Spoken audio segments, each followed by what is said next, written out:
Maître, les demandes de visa que je dépose au consulat de France à Casablanca sont rejetées et alors que j'ai obtenu les autorisations de travail. C'est le discours que j'entends de plusieurs entreprises, des cris d'alarme qui m'appellent et qui me disent qu'ils n'arrivent pas à recruter des saisonniers, qu'ils n'arrivent pas à recruter des salariés au sein du consulat de France à Casablanca alors qu'ils ont obtenu des autorisations de travail.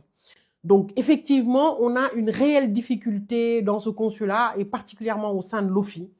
Et on a plusieurs cas. Soit nous avons des entreprises qui ont déjà eu à faire venir des salariés, par exemple des saisonniers. Certains de ces saisonniers ne sont pas repartis ou voilà, il y a eu des problèmes. Et donc, ils sont comme blacklistés, ils ne peuvent plus faire venir de saisonniers. J'ai par contre d'autres entreprises qui n'ont jamais fait venir personne, mais depuis 1 an, ils ne peuvent pas avoir un seul visa. Ils peuvent demander 10, 20, 30 visas saisonniers, tous refusés.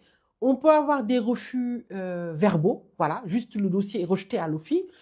On peut avoir des refus écrits, donc que des refus, que des refus, que des refus de visa avec les mêmes motifs, informations communiquées ne sont pas ou très peu fiables. Et donc, ces entreprises viennent vers moi pour me demander, mais qu'est-ce qu'on peut faire? La première des choses, c'est de vérifier, c'est ce que je fais, la solidité du dossier. D'abord, au niveau de l'entreprise, est-ce que vous êtes en règle avec toutes vos cotisations sociales, avec toutes vos charges? Quel est le nombre de salariés que vous avez?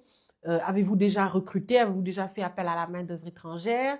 Et aussi, quelles sont vos perspectives économiques? C'est-à-dire, avez-vous des marchés aujourd'hui à exécuter? Avez-vous réellement besoin de cette main-d'œuvre? Tout ça, c'est très important. Ensuite, au niveau des salariés, il faut vérifier les références professionnelles.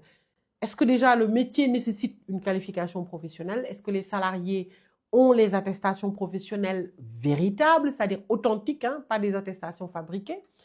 Est-ce qu'ils sont inscrits à la CNSS ou à l'ANAPEC? Tout ça, c'est des éléments très importants.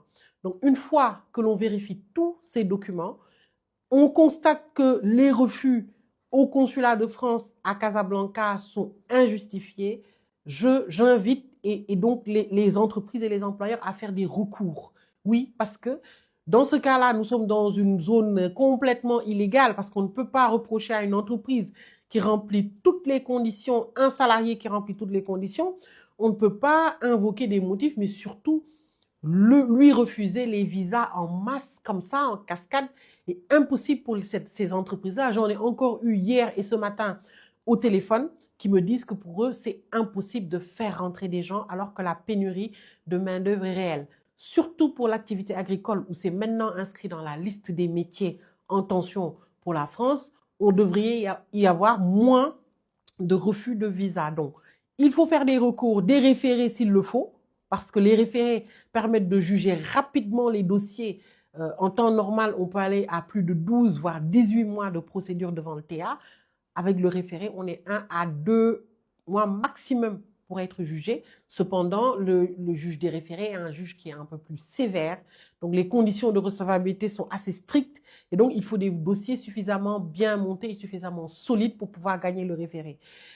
C'est aussi un cri d'alarme que je lance pour l'OFI de Casablanca qui, je sais, a une affluence de demandes peut-être hors pair comparé aux autres consulats, qu'il faut traiter beaucoup de dossiers, qu'on a la fraude.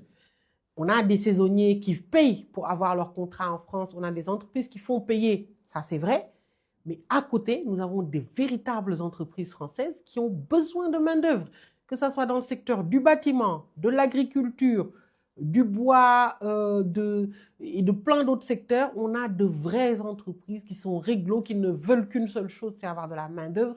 Et c'est assez dommage de faire payer ces entreprises et de les condamner parce qu'il y a des suspicions de fraude ou quoi que ce soit.